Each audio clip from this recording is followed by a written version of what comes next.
Lehilahy iray teratany vahiny no naratra mafy noho ny tsatokantsy sy ny velovato nahazo azy tao amin'ny Fokontany Manga. Ny aliny talata fahaenina amby roapolo ny volana novambra taona 2024 lasa teo raha ny fanazavana ireo ranatry maso. Ankoatr'izay, vola 200 € sy 5 millions FMG ihany koa no lasan'ireo olon-dratsy tamin'ny fotoana io ho iatran'ny fanazavana. Tamin'ny talata alina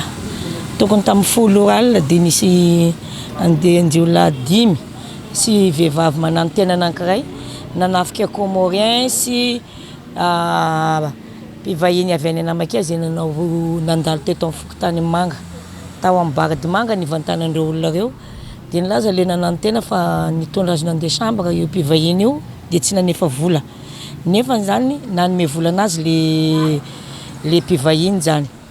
dia nidaridaro le Comorien sy le mpivahiny dia ny anankiray tamindreo niaraka tamin'le vehivavy nanambana antsy dia lasandreo ny vola 200 € plus vola gasy 5 millions mahery FMG. Dia zay ny fa nandalo taty amin'ny Fokontany Manga tamin'ny talata alina tokony tamin'ny 10 alina. Tsy nitondra basy ry zareo fa antsy ihany nentindreo nandrahonana an'le naman'le Comorien nangalana an'le vola. Tsisy naratra reo fa le Comorien zany voatotatota vato reo telo totana vato sy nidaroan'ireo kobay dia mangamanga na ny vatany zany. Nanambara kosa ny teo anivon'ny Fokontany fa tsy mbola nahazo taratasy fitarainana momba n'io zava-nisy io hatreto. Io zavatra io zany hatramin'izao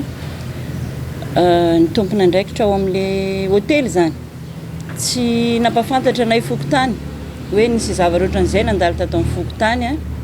nefany tokony ho apetraka tsara ny zavatra rehetra mandalo ato anatin'ny Fokontany tokony ho courant voalohany zany zay chef Fokontany satria tsy zarery no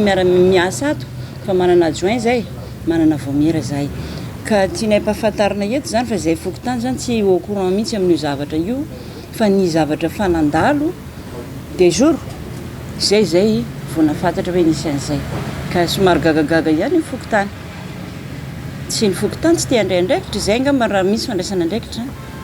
zay ny tompony andraikitra eto ary malaky aminay miantso amin'ny mpitandro filaminana fa matoa zany zahay tsy niantso tsy nahare zahay ary tsy nafantatra. Eto zany zay mbola manentana antsika rehetra ato anatin'ny Fokontany raha misy zavatra ohatran'ireny zany mandalo ny Fokontany zany tokony ampahafantarina mialoha. Efa tsy eo moa zany ny président mbola misy lefitra eo mbola be dia be ny mpiara-miasa ato anatin'ny Fokontany dia ny vahoaka afaka mifanohantoana miantso ny telefônina mandeha ihany 24/24 ka tsara zany raha misy zavatra ohatran'izay mampilaza mialoha fa lasa mifanometsiny zany atsika amin'izay zavatra zay. Efa nisy tamin'ireo olon-dratsy ireo no efa voasambotry ny mpitandro filaminana raha ny loharanom-baovao azo tamin'ny fotoana io ihany ary nisy ihany koa no nosamborina tamin'ny andro ny alakamisy 9 ny volana novambra taona 2024 ariva.